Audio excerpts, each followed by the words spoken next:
Hello, YouTube. Welcome to this episode of the Yoga Lawyer Show.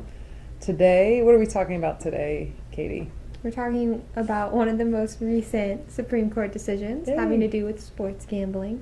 Sports gambling, gambling in general, is also something that... What was the name? We didn't even write down the name of the case. That would be important. It's the Governor of New Jersey versus et al. The Governor of New Jersey et al. Versus the NCAA et al. So there's multiple parties. Like, the basic background is that the state of New Jersey enacted a law enabling them to engage in sports betting. Let's start with PASPA. Okay, so PASPA, the Professional and Amateur Sports Protection Act.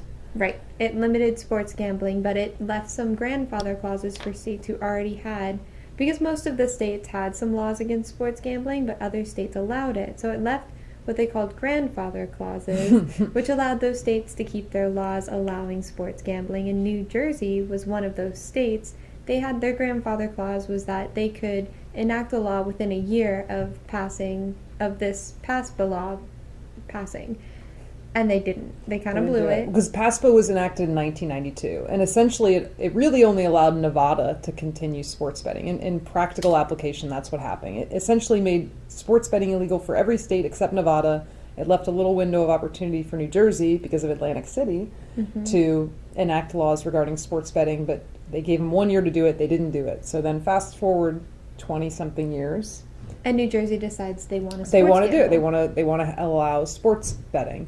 So they created an amendment and then put that amendment up for a vote, and the people of New Jersey passed the amendment. They voted in favor of it.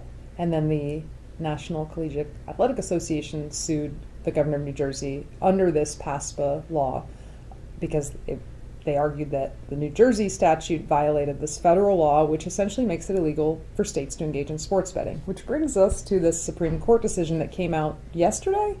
Was it yesterday or so? In the last couple days. And it's a monumental decision because of the impact it could have beyond just sports betting.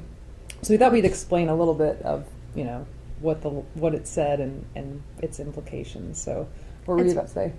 Oh, I was going to say that's what Supreme Court decisions do. Oh, yeah. They usually end up they barely decide the actual issue, and then they'll just branch off into the 10th Amendment, which is what we're going to talk about. Yes, of course. I think I've busted this out before. If you're one of our 120 subscribing fans, you may have noticed my pocket Constitution book. So Amendment 10 to the Constitution. This is the basis for the whole decision, and this is where the wide-reaching implications could come in. The 10th Amendment says, "The powers not delegated to the United States by the Constitution, nor prohibited by it to the states, are reserved to the states respectively or to the people." Right. So basically, the founders, when they were constructing the Bill of Rights, they wanted to add that provision for the people that were afraid that the government was going to have too much power.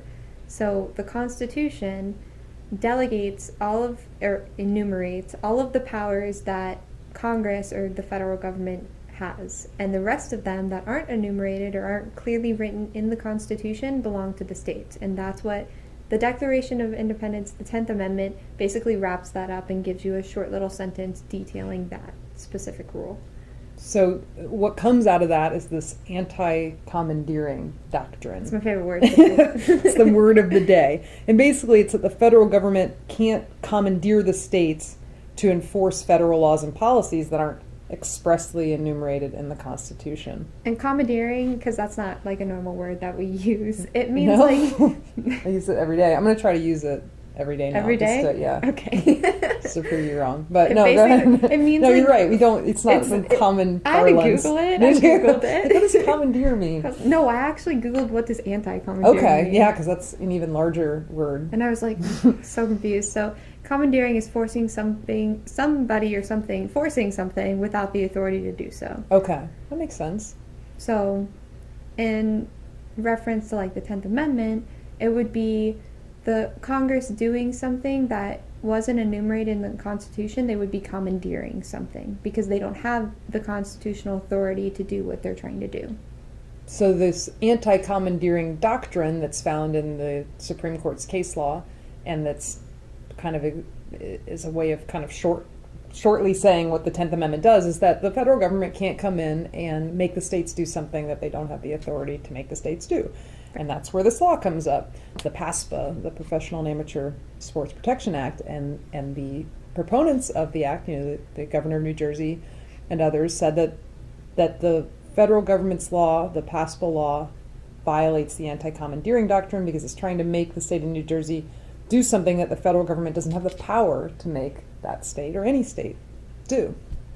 And so that's where the implications come in, because the Supreme Court essentially found that this statute this federal act violated the anti-commandeering statute, and they struck the whole thing down. Yeah, interestingly, they actually explained how they couldn't just strike down in the court's opinion. So Justice Alito wrote the opinion of the court, and in that opinion, he detailed why you couldn't break off certain legs of the law and keep it. Gotcha. Which brings us to the dissent that you read. RBG. Yeah, Ruth Bader Ginsburg and Sotomayor. She wrote a dissent basically saying that they thought that you could keep the base of the law, just cut out some of the parts that were violating the Constitution. I think the analogy she used is take a scalpel to the law rather than, I think she said, a blowtorch or that the She's majority. Great. You gotta read it. The majority came in with like a hacksaw, and she's like, no, we could take a scalpel and just take out the parts that violate the anti-commandeering doctrine. But that was the dissent, and that's not the rule of law. So now the rule of law under the Supreme Court's opinion is that this whole statute's been thrown out. So that now leaves it open to the states that want to enact laws enabling sports betting. They can do that. But there's wider implications. Which is why she's Yes, interested. I'm excited and interested because now, they've set new case law they've explained further detail what this anti-commandeering doctrine means. So it could have wide implications for other federal laws that prohibit the states from doing things if those laws aren't expressly authorized by the Constitution. So for one, marijuana regulation is a big one. And they mentioned that. Yeah, they actually mentioned as an example in the opinion, they talk a little bit about marijuana use and whether, it gets kind of intricate, but the opinion kind of came down. The nitty-gritty details deal with what does the word authorize mean. And right, so they argued that by prohibiting or by taking away the prohibition, by taking away, I don't know, you know what I mean. Yeah. By stopping, I don't even know how to say it. By taking away the prohibition. That's like a double negative. It's not. But that was essentially English is authorizing. So But the other side was arguing it wasn't an express authorization, but the court said it is. That's in effect that's what it's doing, is prohibiting. So all this nitty gritty isn't so important, but the marijuana example came up in the context of the Supreme Court. You giving an example of ways that a prohibition can be an authorization, or when the prohibition is repealed, it is essentially an authorization. Does that mean that's the way to say it? Yes. I think. And they were saying, for example, if a state enacts marijuana laws that allow someone to now have the plant, then they're essentially... Or if a state repeals a marijuana law that there you go. previously prohibited them from they're essentially marijuana. Authorizing it. Even if they're not saying like, hey, You I can think do you it, guys yeah. should do this, they're implying it a little bit, and that's the argument. So, back to the meat of what we were saying. It's We like just we're went a little off on a tangent. tangent. But there are federal laws, like the marijuana laws. That's a federal law that prohibits the states from enacting its own marijuana laws. Now, a lot of states, I think we're up to 30 something, including Florida where we live. We have our own marijuana laws. But arguably, those violate federal laws. So this case may set some precedent that will be helpful to states that want to enact their own marijuana laws, where they can come in and say, look, the federal government's laws that say we can't, that violates the anti-commandeering doctrine. Also, another example that I was reading a little bit about are the sanctuary cities issue. Oh, interesting.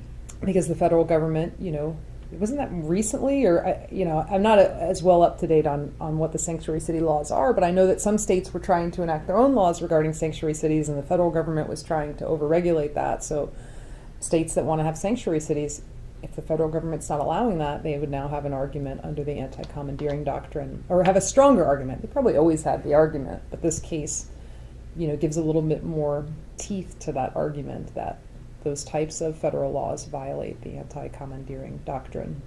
And if you're feeling really nerdy, the opinion's online, and Alito did a very good job. It's a well-written opinion. We'll link to it in Yeah. the description. You can read the dissent as well. So I think that pretty much wraps it up. We'd love to hear what you think about. And if you like these The kind of opinion. videos, like Supreme Court videos, because I love the Supreme Yeah, Court. I mean, yeah, me too. I like seeing what they're up to and reading their opinions. It's very enlightening just to kind of understand how laws are interpreted by the highest court of the land. And it's maybe important for us to understand that in the Constitution when we have political discussions, to understand where the basis for these discussions come from, rather than just like our own feelings and opinions. Yeah, And and read the understanding the law. Constitution if you haven't. I just started asking people. I was at the gym yesterday, and I was just asking people if they've ever read the Constitution. Probably not. And no, they haven't. So read the They Constitution. didn't. I couldn't find a single person who had. Wow. And of course, let us know what you think, whether you agree with Alito or whether you maybe agree more with RBG and Sotomayor. And Breyer joined in part in the Of course, dissent he's as well. always with the girls. And we'll leave it at that. Make sure to subscribe. Like I said, I think we're up to 120. Whoop, whoop. Let's get the subscriber numbers up. And we'll see you next time.